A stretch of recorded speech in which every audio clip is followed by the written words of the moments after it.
Reporter army all set for കൊട്ടിക്കലാശം. നമുക്ക് തലസ്ഥാനത്ത് നിന്ന് തുടങ്ങാം. തിരുവനന്തപുരം മണ്ഡലം തീപാറുന്ന പോരാട്ടം നടക്കുന്ന തിരുവനന്തപുരം മണ്ഡലത്തിൽ നിന്ന് നമുക്കൊപ്പം എത്തുന്നത് അൽ അമീനാണ്. അൽ അമീൻ, 20-ൽ ആദ്യം എടുക്കുന്നത് തിരുവനന്തപുരം. ഏറ്റവും ആവേശം നിറയുന്ന കൊട്ടിക്കലാശത്തിലേക്ക് പോകാൻ പോകുന്നതും തിരുവനന്തപുരം മണ്ഡലമായിരിക്കില്ലേ? കൊട്ടിക്കലാശത്തിലേക്ക് എത്തുന്നതിന് മുൻപ് എവിടെയൊക്കെയാണ് ഇന്ന് സ്ഥാനാർത്ഥികൾ മൂവരും സമയം ചെലവഴിക്കുന്നത്? കൊട്ടിക്കലാശം ഒരിടത്ത് മാത്രം കേന്ദ്രീകരിച്ചായിരിക്കുമോ? സുജയ, ദേശീയ ശ്രദ്ധയാകർഷിക്കുന്ന മത്സരം തന്നെയാണ് തിരുവനന്തപുരം ലോക്സഭാ മണ്ഡലത്തിൽ നടക്കുന്നത് എന്നുള്ള കാര്യത്തിൽ സംശയമില്ല. അതിൻ്റെ എല്ലാ ചൂടും ചൂരും ആവാഹിക്കുന്ന ഒരു പ്രചരണ കാലയളവ് തന്നെയാണ് കഴിഞ്ഞ 1.5 മാസം തലസ്ഥാനം കണ്ടതെന്ന കാര്യത്തിലും സംശയമില്ല. ആ വീറും വാശിയും പ്രകടമാക്കുന്ന ഒരു കലാശക്കൊട്ട് തന്നെയായിരിക്കും ഇന്ന് തിരുവനന്തപുരം ലോക്സഭാ മണ്ഡലത്തിൽ നടക്കുന്നത്. തിരുവനന്തപുരത്ത് പ്രധാനമായും പേരൂർക്കട കേന്ദ്രീകരിച്ചാണ് 3 മുന്നണികളും സ്ഥാനാർത്ഥികളും വരുന്നത് കലാശക്കൊട്ടിന്. വൈകുന്നേരം 3 മണി മുതൽ അവിടെ കലാശക്കൊട്ടിന് പ്രവർത്തകരെത്തും. ഒരു 4:30-5 മണിയോടുകൂടി സ്ഥാനാർത്ഥികളും അവിടെ എത്തുകയും ചെയ്യും. ഇന്നിപ്പോൾ പന്നിൻ രവീന്ദ്രനും അതുപോലെ തന്നെ ശശി തരൂരും രാജീവ് ചന്ദ്രശേഖറും ഒക്കെ തന്നെ വ്യക്തിപരമായി ആളുകളുമായുള്ള കൂടിക്കാഴ്ചകളിലാണ് സമയം ചിലവഴിക്കുന്നത്. കാരണം അതോടൊപ്പം കഴിഞ്ഞ പ്രചരണ കാലയളവിൽ വിട്ടുപോയ പ്രദേശങ്ങൾ, ഇടങ്ങൾ അവരെയൊക്കെ സന്ദർശിക്കുന്നു.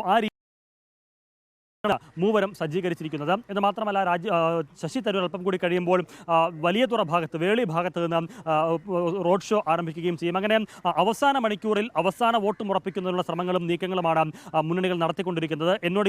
എന്നോടൊപ്പം നിലവിൽ സ്ഥാനാർത്ഥികളോ മുന്നണി പ്രവർത്തകരോ ഒന്നുമില്ല. നമ്മുടെ അശ്വമേധം പരിപാടി കഴിഞ്ഞ് നമ്മൾ അവിടെ നിന്ന് പുറത്തേക്ക് ഇറങ്ങുന്നതേ ഉള്ളൂ. രാവിലെ 3 സ്ഥാനാർത്ഥികളും നമ്മളോട് പ്രതികരിക്കുകയും ചെയ്തിട്ടുണ്ട്. അല്പം കൂടി കഴിഞ്ഞാൽ ഈ കലാശക്കൊട്ടിൻ്റെയും പ്രവർത്തന ആവേശത്തിൻ്റെയും ഒക്കെ ആ ഒരു ഓളത്തിൽ നിന്ന് നമുക്ക് പ്രേക്ഷകരിലേക്ക് ലൈവുമായി എത്താൻ സാധിക്കും. ഏതായാലും തിരുവനന്തപുരം ലോക്സഭാ മണ്ഡലത്തെ സംബന്ധിച്ചിടത്തോളം നിർണായകമായിട്ടുള്ള പ്രവചനാതീതമായ അടിയൊഴുക്കുകൾ തന്നെയാകും സസ്പെൻസ് ത്രില്ലറായി മാറുക എന്ന കാര്യത്തിൽ സംശയമില്ല.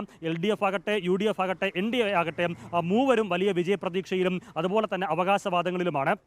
ശശി തരൂരിനെ സംബന്ധിച്ചിടത്തോളം ഒരു റെക്കോർഡ് വിജയം ലക്ഷ്യമാക്കിയാണ് അദ്ദേഹം ഇറങ്ങുന്നത്. 3 തവണ സിറ്റിംഗ് MP ആണ്. ഒരു 4ാം തവണത്തെ വിജയം. അങ്ങനെ ഒരു വിജയം സാധ്യമായാൽ ശശി തരൂരിനും തിരുവനന്തപുരത്തെ ചരിത്രത്തിൽ തുടർച്ചയായി 20 വർഷം MP ആയ ഒരാൾ എന്നൊരു നേട്ടത്തിലേക്ക് എത്താനാകും. അതിനുള്ള തത്രപ്പുറപ്പാട് തന്നെയാണ് UDF ക്യാമ്പ് ഒന്നാകെ നടത്തിക്കൊണ്ടിരിക്കുന്നത്. ഇടതുമുന്നണിയെ സംബന്ധിച്ചിടത്തോളം കഴിഞ്ഞ 2-3 തവണയായി 3ാം സ്ഥാനത്തേക്ക് പിന്തള്ളപ്പെട്ടു പോകുന്ന ഒരു സാഹചര്യം. അതിൽ നിന്ന് മോചനമാണ് ഇടതുമുന്നണി ലക്ഷ്യം വയ്ക്കുന്നത്. എന്ന് മാത്രമല്ല, ഇത്തവണ മണ്ഡലം തിരികെ പിടിക്കണം. അങ്ങനെ മണ്ഡലം തിരികെ പിടിക്കുന്നതിന് തിരുവനന്തപുരത്തിൻ്റെ തന്നെ മുൻ MP ായ പന്നിൻ രവീന്ദ്രനെയാണ് ഇടതുമുന്നണി ഫീൽഡ് ചെയ്തിരിക്കുന്നത്. അതിലവർക്ക് വലിയ പ്രതീക്ഷയുമുണ്ട്. NDA സംബന്ധിച്ചിടത്തോളം, BJP സംബന്ധിച്ചിടത്തോളം കഴിഞ്ഞ 2 തവണയും 2ാം സ്ഥാനത്തെത്തിയ മണ്ഡലം. എന്ന് മാത്രമല്ല, ഈ പറഞ്ഞ ഒരു സംസ്ഥാനത്ത് ആദ്യമായി നിയമസഭയിൽ പ്രാതിനിധ്യം ഉറപ്പാക്കാനായത് തിരുവനന്തപുരം ലോക്സഭാ മണ്ഡലത്തിന് കീഴിലുള്ള നേമം നിയമസഭാ മണ്ഡലത്തിൽ നിന്നാണ്. തിരുവനന്തപുരം നഗരസഭയുടെ എടുത്തു നോക്കിയാൽ അവിടുത്തെ മുഖ്യ പ്രതിപക്ഷം BJP. അങ്ങനെ പ്രാദേശിക അടിത്തട്ടിൽ വലിയ അടിത്തറയുള്ള BJPക്ക് എന്തു വിധേനയും ഇത്തവണ അക്കൗണ്ട് തുറക്കണം. അങ്ങനെ അക്കൗണ്ട് തുറക്കുന്നതിന് സഹായകമാകുന്ന ഒരു മണ്ഡലമായി തിരുവനന്തപുരത്തെ കാണുന്നു. അതിന് കേന്ദ്രമന്ത്രി രാജീവ് ചന്ദ്രശേഖരനെ തന്നെ രംഗത്തിറക്കിയുള്ള പ്രചരണ പ്രവർത്തനങ്ങൾ അവർ നടത്തുന്നു. ആ അർത്ഥത്തിൽ അവരും വലിയ പ്രതീക്ഷയിലും കണക്കുകൂട്ടലിലും അവകാശവാദങ്ങളിലുമാണ്.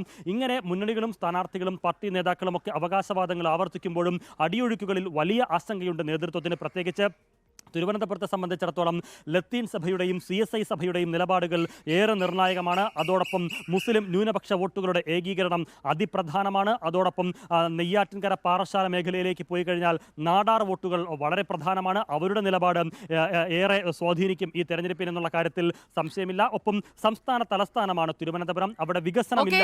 വളരെ പെട്ടെന്ന് തന്നെ ഓരോരുത്തരിലേക്കും പോകണം. സ്ഥാനാർത്ഥികൾക്കൊപ്പമാണ് നിൽക്കുന്നത്. അലമീൻ, താങ്ക് യു. തിരുവനന്തപുരത്തെ വിവരങ്ങളാണ് അലമീൻ പങ്കുവച്ചത്. നമുക്ക് വീണ്ടും എത്താം അടുത്ത റൗണ്ടിൽ. നമ്മൾ നേരെ